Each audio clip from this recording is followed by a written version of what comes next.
할렐루야. 참으로 은혜가 풍성한 주일입니다.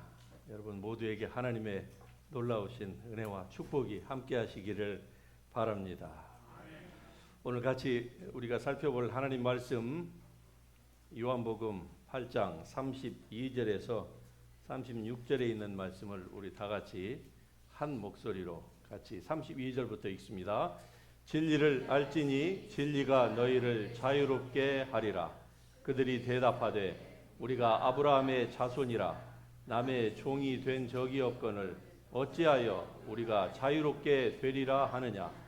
예수께서 대답하시되 진실로 진실로 너희에게 이르노니 죄를 범하는 자마다 죄의 종이라. 종은 영원히 집에 거하지 못하되 아들은 영원히 거하나니 그러므로 아들이 너희를 자유롭게 하면 너희가 참으로 자유로우리라. 아멘. If the Son sets you free, you will be free indeed. 할렐루야. 예수 그리스도 안에서 여러분이 온전한 이 자유를 누리시는 그런 복된 하나님 백성이 되기를 주의 이름으로 축복합니다. 오늘은 광복 80주년을 맞이하는 그 주일로 우리가 지킵니다. 1945년 그때에 우리 한국 사람들은 두 가지를 선택해야만 하는 그 기로에 서 있었습니다. 첫째는 김일성이 주도하는 북한의 그 인민 공산주의를 택할 것이냐, 아니면은 이승만 박사가 주도하는 이 자유민주주의를 택할 것이냐.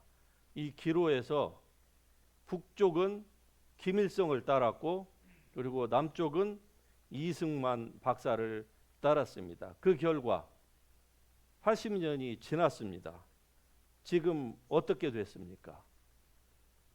우리가 구태여 무슨 숫자로 얘기하지 않더라도 우리는 다 압니다. 우리나라가 오늘날 이렇게 된 것은 바로 첫 번째는 하나님의 은혜이지만은 두 번째로는 이승만이라고 하는 이 전대미문의 귀한 우리의 그 국부가 있었기 때문에 그분 때문에 오늘의 우리가 있었다고 하는 것, 우리가 부인할 수 없는 사실인 줄 저는 믿습니다.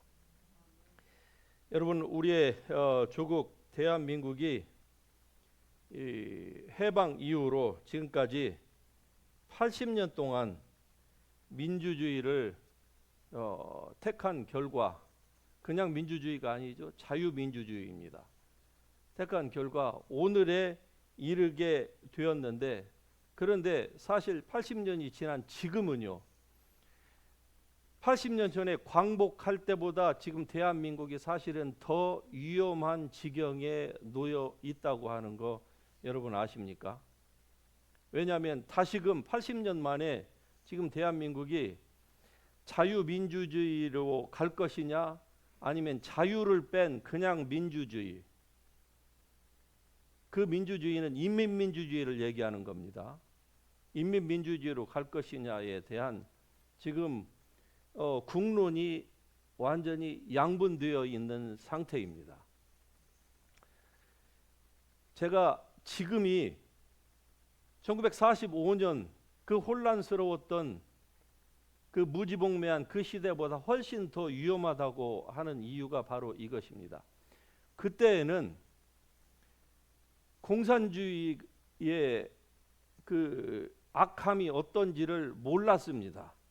그리고 수천 년 동안 이 한반도에 살았던 한국 사람들이 위의 지주 계급으로부터 눌려서 살았어요.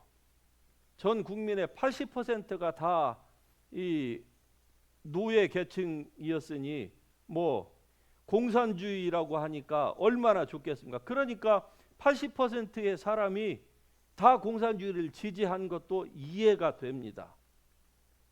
그때는 뭘 몰랐으니까. 그런데 지금은요, 상황이 바뀌었습니다. 공산주의가 얼마나 악한지를 다른 나라는 몰라도 코리안들은 아는 거예요. 그럼에도 불구하고 지금 그 위험한 길로 가고 있습니다. 게다가 또 한 가지가 있지요. 그때는 기독교 인구가 전체의 3%가 3% 업앤다운이었습니다. 지금은요, 얼마나 많은 기독교인이 있습니까? 세계에서 제일 큰 이 교회가 순복음, 장로교회, 감리교회, 세계 최대의 교회가 있습니다. 경제력으로는요, 북한의 30배 이상이 돼요. 그럼에도 불구하고 북한으로 그쪽을 지원하고 마음속으로 그쪽을 동경하고 지원해 주는 사람들이 기독교인 포함해서 전 국민의 반수가 그렇게 되고 있기 때문에 지금 정말로 80년 전보다 대한민국이 더 어려운 지경에, 위험한 지경에 놓여 있다. 저는 이렇게 보고 있습니다. 오늘 여러분 이 본문을 보십시다. 본문에 보면은 예수님께서 진리를 알지니 진리가 너희를 자유롭게 하리라 이렇게 말씀합니다. 즉 진리 자체가 우리를 자유롭게 하는 게 아니라 진리를 바로 알 때에 우리에게 자유가 주어진다 이 말입니다. 그러는데 여기서 말하는 이 속박이 무엇입니까? 속박이라고 하는 것은 한마디로 하나님과 예수 그리스도와 상관없이 사는 것이 속박이라고 하는 것을 예수님께서 말씀하시는 거예요. 그런데 이 당시에 예수님의 이 말씀을 들었던 유대인들, 특별히 종교인들은 그들이 굉장히 대노했습니다. 왜냐하면은 저 32절에서도 나오는 이 부분처럼 우리가 아브라함의 자손이라 남의 종이 된 적이었거늘 어찌하여 우리가 자유롭게 되리라고 네가 이렇게 얘기를 하느냐. 유대인들이 그렇게 예수님께 광분해가지고 지금 얘기를 하는 거예요. 그러나 저들의 말 속에는 저들이 고의로 무시를 하던 아니면은 그냥 무지해가지고 몰랐던지 간에 저 말은 사실이 아닙니다. 왜냐하면은 이미 저 당시에 이스라엘 백성들은요 나라를 잊어버린 거예요. 그들의 나라 자체가 없었습니다. 완전 식민지 가운데서 수백 년을 지금 지내왔던 상태에 있었는데 종이 된 적이 없다고 얘기를 하잖아요. 예. 그들 자체가 지금 로마의 종입니다. 식민지입니다. 일제시대에 살았던 우리나라 사람들이 만일에 저렇게 반응을 한다고 하면은 당신 돌았느냐 이렇게 얘기를 할 것이지 않겠습니까? 그런데 저렇게 얘기를 해요. 우리가 남의 종이 즉 속박이 된 적이 없거늘 어찌하여 우리를 자유롭게 된다고 얘기를 하느냐. 자기네들은 자유자라는 것이죠. 여기서 예수님께서 말씀하시는 주의 종, 속박이라고 하는 것은 바로 하나님을 떠난 상태가 주의 종이고 노예이고 속박이다. 예수님이 이렇게 말씀을 하는 겁니다. 그러나 그들이 현실적으로 자기네들의 손과 발에 족쇄가 채워져 있지 않으니까 우리는 자유롭다. 이렇게 그들이 착각을 한 것이죠. 그러나 여러분 누구든지 아무리 이 땅에서 건강하고 세상에서 잘 나가고 부유하고 그렇게 산다고 할지라도 하나님과 예수 그리스도 없이 사는 삶은 그 자체가 바로 죄의 노예이고 사단의 속박 가운데에 있다고 하는 것을 세상이 모른다 이 말입니다. 그러나 여러분은 이 사실을 알고 예수 그리스도 안에서 참 자유를 누릴 수 있기를 주님의 이름으로 축복합니다. 왜냐하면 생명과 경건에 속한 모든 것은 바로 우리를 부르신 하나님을 바로 아는 것, 하나님과 예수 그리스도를 바로 아는 것으로부터 시작이 되는 것이기 때문에 그렇습니다. 미국의 국부 중에 한 사람인 헨리 패트릭이라고 하는 사람이 Give me liberty or give me death 이런 얘기를 했습니다. 자유가 그만큼 목숨과도 바꿀 만큼 중요하다고 하는 것을 우리 민족은 누구보다도 더 잘 압니다. 36년에 그 나라를 빼앗긴 그 서름 가운데서, 그래서 우리의 선조들, 특별히 독립투사들은 어땠습니까? 그 젊은 나이에 특별히 유관순 그 열사 같은 경우는요, 19살에 독립운동을 하다가 잡혔습니다. 생각해 보세요. 요즘 여러분의 자녀 가운데 19살짜리에게 역사를 논하고 국가의 운명을 논한다고 하면은 무슨 꼰대 짓 하느냐, 아마 바로 이런 반응 나올 거예요. 19살 유관순 이분이 잡혀서 21살에 이 사형을 당할 때까지 그가 2년 동안 옥고를 치르면서도 마지막에 형장의 이슬로 사라지기 전에 내 목숨이 하나밖에 없는 것이 한이다. 만일에 하나만 더 있었더라고 하면은 내가 조국을 위하여서 그것마저도 바쳐서, 이런 얘기를 하고 죽었지 않습니까? 어디 유관순 뿐이겠습니까? 수많은 독립투사들, 수많은 사람들이 나라를 구해보고자 자기의 목숨을 초계와 같이 그 고통을 견디면서도 바쳤지만은 우리의 힘으로 독립이 이루어졌습니까? 아닙니다. 그래서 영국의 낭만파 시인은요, 그런 얘기를 했습니다. 한 나라가 멸망하는 데는 1시간이면 족하다. 그러나 그 나라를 회복하는 데는 1000년의 세월도 충분치 않다라고 얘기를 했어요. 유대인을 두고 한 얘기입니다. 유대인이 나라를 회복한 것은 약 2500년이 걸렸어요. 그것도 유대인들은 자기들이 잘나서 그런 줄 알지만, 그러나 하나님께서 이미 성경에 예언해 놓으셨기 때문에 그 예언을 이루시기 위해서 하나님께서 이 일을 만드신 것입니다. 할렐루야. 우리 민족에게 주어진 이 자유는 우리 스스로 얻은 것이 절대로 아닙니다. 이 이승만 박사가 1941년에 Japan Inside Out이라고 하는 이 책을 펴냈습니다. 이 책은요, 사실 진주만 공격이 시작되기 몇 개월 전에 이미 출간이 되어서 나온 거예요. 그래서 이 책을 가리켜서 진주만 공격을 예언한 예언서다, 이렇게 미국의 정가에서 이 하와이가 폭격을 당한 이후에 이 책이 순간적으로 베스트셀러가 된 책입니다. 그런데 이 책 가운데에서 바로 이승만이 이런 주장을 합니다. 미국이 한국을 독립시키는 것이 미국의 이익에도 부합하고, 그리고 일본 제국이 미국을 침공할 것이다. 그때는 아무도 안 믿었지요. 그런데 일본 제국의 이 팽창적인 야욕을 펼치는 것을 막을 수 있을 뿐만이 아니라 동아시아에서도 영구적인 평화를 유지할 수 있는 길이 바로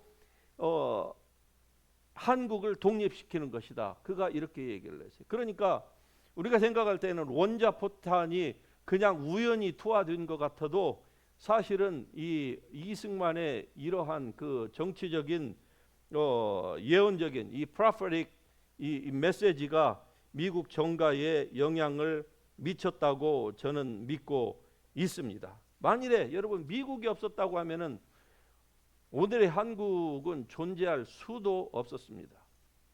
왜냐하면은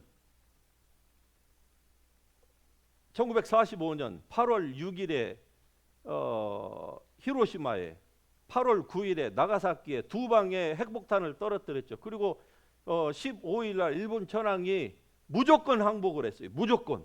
예. 그때에 사실 그 메가더 장군이 일본 천황이 목을 쳤어야만 했던 것입니다. 원래 그렇게 하려고 했어요. 그런데 하도 살려달라고 불쌍하게 빌으니까 그거 살려주었어요. 살려주지 않았더라면 일본이 아마 한국보다도 훨씬 더 보금화가 빨랐을 것입니다. 천황을 살려둠으로 말미암아 일본이 다시 미신으로 들어간 거예요. 천황 숭배로.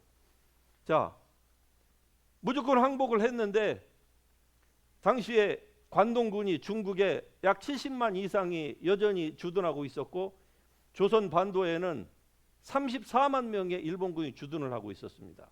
그때에 천황이 항복하는 것을 보고 일본군들이 대노를 한 거예요. 자기들은 살아있는 신이라고 믿었는데, 예, 그렇게 비참하게 목숨을 구걸하는 그것을 보고 이 한반도에서 제2의 일본을 건국하자고 하는 이러한 그 움직임이 있다고 하는 것을 미국이 감지를 한 거예요. 그래서 이 제너럴 이 메가더 장군이 바로 일주일 만에 한국으로 들어왔습니다. 들어온 데는 두 가지 이유가 있는 거예요. 첫 번째는 모든 34만의 일본 군대를 다 본국으로 축출시키는 겁니다. 돈 한 푼 가져가지 못하도록 전부 다 공짜로 배하고 비행기를 태워서 다 일본으로 강제 송환을 시켰죠. 여기에 사는 일본 일반 시민들까지 포함해 가지고. 그리고서 또 한 가지 이유가 있습니다. 소련이 이러한 그 국제 정세를 빨리 파악을 하고서 한반도 전체를 먹으려고 그동안에 눈치만 보고 있다가 소련의 스탈린이 급하게 군대를 북한을 통해서 내려오고 있었어요. 그때 만일에 메가더 장군이 조치를 빨리 취하지 않았으면은 한반도 전체 부산까지 다 먹어버렸습니다. 그러면은 에치슨 라인이 한반도에서 이 일본에서 올라왔기 때문에 38선을 그어서 그 에치슨 라인 38선이 우리가 알고 있는 38선이 그어졌지, 그렇지 않았더라고 하면은 이 에치슨 라인 자체가 바로 한반도 밑으로 일본으로 그어질 뻔 알았습니다. 그래서 한국이 드디어 독립을 맞이하고 그리고 이 소련군이 밑으로 내려오는 것을 38선에서 저지를 했습니다. 그런데 잘 알다시피 북한은 북쪽은 공산주의, 남쪽은 자유민주주의를 택했습니다. 그리고 그 이후에 뭐가 일어났습니까? 민족 상잔의 6.25가 터진 것이 아닙니까? 자, 여기에서 1945년에 들어왔던 이 미군은 점령군으로 왔습니다. 그런데 6.25 때 지금도 점령군이라고 해서 알고 있는 한국 사람들이 너무 많아요. 지금 한국에 와 있는 미군은 점령군이 아닙니다. 그 점령군은요 1949년 하도 양키 고음이라고 하니까 미국이 이승만이 그렇게 말리는데도 다 철수를 했어요. 1949년 9월에 다 철수를 했습니다. 완전 철수를 한 거예요. 유엔의 그 감시단 몇백 명만 빼놓고 다 철수를 한 거예요. 그러자 1년도 안 돼가지고 1950년 6월 25일에 6.25 사변이 터지잖아요. 그때에 미국에게 이승만이 요청을 한 겁니다. 예, 그래서 지금 이 한국에 들어와 있는 미군은요 점령군이 아니라 동맹군으로 들어와 있어요. 동맹군으로. 그런데 지금도 이걸 점령군이라고 그렇게 얘기하는 분들이 잘못 알고 있는 분들이 있더라고요. 예, 제가 알고 있는 저희 노회의 목사님 가운데 특수부대에서 직업 군인 출신임에도 불구하고 점령군이래요. 아니라고 하는데 이게 다 무지의 소치가 아니겠습니까? 자, 오늘 이 말씀 가운데서 보면은 자유라고 하는 이름이 나옵니다. 얼마나 좋은 말입니까? 예, 자유. 우리는 자유를 마치 숨쉬는 공기처럼 그냥 뭐 전혀 자유라고 하는 것을 우리는 태어날 때부터 자유를 가지고 태어났기 때문에 자유의 소중함을 모릅니다. 그러나 여러분 이 자유라고 하는 것이 사실 이게 원래 하나님의 이름이라고 하는 거 여러분 아십니까? 창세기 3장 14절 15절 그 이후에 보면은요 모세에게 하나님께서 이런저런 애굽에 가갖고 이런 것들을 하라고 합니다. 그때에 모세가 이렇게 반문을 해요. 너를 보낸 그분이 누구냐라고 물으면 제가 뭐라고 대답을 하죠? 그때에 주님께 여호와 하나님께서 모세에게 이런 얘기를 합니다. I am who I am. 나는 스스로 있는 자다. 자, 여러분 이 스스로 있는 자라고 할 때에 보세요. 한문으로 스스로 자자예요. 그 다음에 유자가 뭔지 압니까? 말미암을 유예요. 그래서 여호와의 이름이 한자로는요 자유예요. 자유. 제 자구 해석이 아닙니다. 예. 그리고 사람을 당신의 형상으로 지으셨다. 다시 얘기하면은 우리 인간에게는요 태생부터 하나님께서 주신 우리 존재의 가장 깊은 곳에 무엇이 있느냐? 자유가 있는 겁니다. 할렐루야. 그러니까 이 자유를 속박당하면은요 사람들이 살 수가 없는 거예요. 그래서 이 자유를 찾기 위하여서 수많은 사람들이 지금도 북한에서 탈출을 감행하잖아요. 가다가 차라리 죽는 한이 떠도 내가 이 자유를 만끽 한번 해봐야 되겠다라고 사람들이 하는 이유가 바로 여기에 있는 겁니다. 이 자유는 누가 이 자유를 빼앗아가려고 하면은 인간이 다른 것은 밥은 굶어도 살아도 이 자유가 얽매이면은 살지 못한다는 것이죠. 그런데 대한민국이 지금 이전 문재인 정권으로부터 자유라고 하는 말을 법에서 얼마나 뺀 줄 아십니까?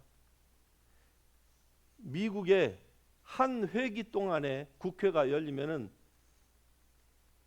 법을 미국이 보통 약 한 800개를 개정을 한다고 합니다. 그런데 똑같은 회기 동안에 문재인으로부터 시작해가지고 민주당이 정권을 잡은 후에 한 회기 동안에 21차 그 국회에서 법을요 9,000개 이상을 바꿨어요. 9,000개. 10배가 넘는 것을 바꾼 거예요. 그 가운데 무엇이 있습니까? 저는 정치는 모릅니다. 그러나 교회 폐쇄법 관련하고 그 다음에 성 정체성 관련한 이러한 것들이 그 독소조항들을 다 집어넣은 거예요. 지금은요 한국에서 얼마 전에 알게 된 거예요. 유치원 아이들에게 지금 거의 반강제적으로 동성애를 교육을 시키고 있습니다. 유치원 아이들에게. 그 법은 이미 바뀌어진 거예요. 예. 이렇게 잘못 나가고 있다 이 말이죠. 한마디로 자유라고 하는 이름으로. 자, 그러는데 성경에서 말하는 자유, 우리가 이게 너무나도 익숙한 것이지만 사실은 이 자유는 어떤 자유이냐? 우리가 지금은 우리에게 굉장히 자유롭게 다가오지만은 이 컨셉 자체가 사실은 1900년대 초에만 해도요. 아니 그 이전에는 우리 한국 사람에게 뿐만이 아니라 이 동양 사상 가운데에 사서삼경이나 그 어디에도 자유라고 하는 말 자체가 없었습니다. 여러분 그거 아십니까? 왜냐하면은 자유라고는 컨셉이 없었던 것이 아니라 그 말 자체를 사람들이 어느 문헌에서도 심지어는 사서삼경에도 불교에도 이슬람, 힌두교 어느 종교에도 이 자유라는 말을 안 쓰는 거예요. 왜냐하면은 자유는 방종이라고 사람들이 생각을 하기 때문에 그래요. 그래서 메이지 유신이 동양에서 제일 먼저 서양 문물을 받아들였잖아요. 일본이 메이지 유신을 통해서. 메이지 유신을 하면서 서양의 좋은 고전들을 번역을 하는 데 있어서 가장 애를 먹었던 그 단어가 자유라고 하는 말을 무엇으로 어떻게 바꿔야 되느냐. 그래서 1939년에 최초로 이 성경 번역이 완성이 됩니다. 그때에 뭐라고 번역을 하는 거니? 진리를 알지니 진리가 너희를 놓아주리라 이랬어요. 왜냐하면은 자유케 하리라 이것을 방종으로 생각을 했기 때문에 놓아주리라. 그 전에는 놓아주리라고 했는데 처음으로 1939년에 이 너희를 자유케 하리라 이렇게 얘기를 한 거예요. 자, 그러면은 이 자유라고 하는 것이 얼마나 성경적인 의미와 세상적인 의미의 차이가 어떻게 나느냐? 이미 세상적인 의미에서는 자유를 방종으로 사람들이 생각을 했기 때문에 이걸 어플라이를 안 했다고 하는 것을 말씀을 드렸습니다. 그럼 성경에서 말하는 자유가 어떤 의미가 있느냐? 자, 창세기서에 보면은 아담과 하와를 만드시고 주님께서 한마디로 뭐라고 하셨습니까? 너희 마음대로 다 해라 그랬어요. 한마디로 얘기하면. 그렇죠? 생육하고 번성하고 땅에 충만하고 정복하고 너희가 원하는 대로 다 하라는 거예요. 그런데 이 자유에 대하여서 C.S. 루이스가 이런 이 얘기를 합니다. 하나님이 인간에게 이 자유를 주실 때에 정말로 가장 이 하나님께서 이 심사숙고하셨겠다 그래요. 왜냐하면은 이 자유를 하나님이 주시는 자유는요, 심지어는 사람의 창조주이신 하나님 당신까지도 배신할 수 있는 그 의지까지도 하나님이 부여를 하실 때만이 비로소 참 자유이기 때문에 그런 거예요. 그래서 실제로 어땠습니까? 아담과 하와가 하나님을 배신했지요. 그것까지도 하나님은 다 허락을 하신 거예요. 이게 자유입니다. 그러니까 하나님께서 우리에게 주신 자유에는요, 제약이 없습니다. 그러나 하나님의 자유와 사람에게 하나님께서 주신 자유에는 근본적인 차이가 있어요. 하나님께서 말씀하시는 자유는요, 하나님이 누리고 있는 자유는 절대적인 자유입니다. 하나님은 이 당신이 무엇을 하든 하나님께서 하시는 모든 것은 다 옳고 그리고 공평합니다. 거기에는 어둠이 전혀 없는 거예요. 그런데 사람에게 주신 자유는요, 절대적인 자유가 아닙니다. 의존적인 자유예요. 그런데 만일에 이 의존적인 자유를 절대적인 자유로 사람이 활용을 한다. 그러면은 그 후에는 반드시 자유에는 책임을 지라는 겁니다. 그래서 하나님께서 신명기서에 너희 앞에 생명과 사망과 축복과 저주가 있는데 너희가 원하는 대로 하라는 거예요. 그러나 결론은 너희가 어느 쪽을 택하든지 간에 책임은 너희가 지라는 거예요. 얼마나 좋으신 하나님입니까? 할렐루야. 하나님의 놀라우신 은혜를 우리가 받은 사람입니다. 그러므로 여러분도 이 진리 안에서 여러분이 자유롭게 될 수 있길 주의 이름으로 축복합니다. If the Son sets you free, you will be free indeed. 할렐루야. 아들이 너희를 자유롭게 하면은, 그러니까 우리가 이 자유를 누리기 위해서는 어떻게 해야 될까요? 오직 예수 그리스도만을 바라봐야만 하는 것입니다. 그분을 바라볼 때에 그분 안에 참 자유가 있는 거예요. 그런데 이 자유라고 하는 이것이 이 태초로부터 마귀가 들어와 가지고 이것을 왜곡시켰습니다. 그래서 얘기하기를 죄를 지으면 너희가 자유롭게 된다고 했어요. 죄를 지으면. 그래서 하나님 말씀보다는 아담과 하와가 마귀의 말을, 스트레인지 보이스를 듣고 그들이 따먹지 말라고 한 것을 따먹은 결과 어떻게 됐습니까? 속았다는 것을 안 것이죠. 오늘날도 똑같습니다. 사람들이 왜 예수 교회를 안 오느냐? 예수를 믿으면은 속박당한다고 사람들이 생각을 하는 거예요. 그러니까 처음부터 인류를 속여왔던 그 거짓말이 지금 모든 세상 사람들에게 다 먹히고 있는 것뿐만이 아니라 중요한 포인트는 그리스도인들 가운데서도 적지 않은 사람들이 신앙생활을 열심히 하면은 속박당한다고 생각하는 거예요. 그러니까 예배는 참석하고 뭐 헌금도 하고 하는데 하나님 앞에 온전히 헌신을 안 해요. 왜냐? 속박당한다고 생각하기 때문에. 그러나 여러분 가운데는 이렇게 속는 인생이 한 분도 없을 줄로 믿습니다. 그래서 하나님께서 우리에게 주신 것처럼 우리에게 주신 이 놀라운 하나님의 이 말씀, 자유, 우리 민족에게 주신 이 자유를 우리가 우리뿐만이 아니라 우리의 자손 오고 오는 모든 세대까지 이 자유를 누릴 수 있도록 해야 함이 마땅치 않겠습니까? 그러기 위해서는 우리가 하나님을 잘 믿으십시다. 주님 안에 있을 때 이 자유가 주어진 거예요. 우리가 한민족 5,000년의 역사를 얘기하지만은 5,000년의 역사 가운데 내세울 것이 무엇이 있습니까? 제가 한때 글렌데일에 살 때 이웃에 거기는 앞뒤를 다 둘러보면 다 알미니엄밖에 없어요.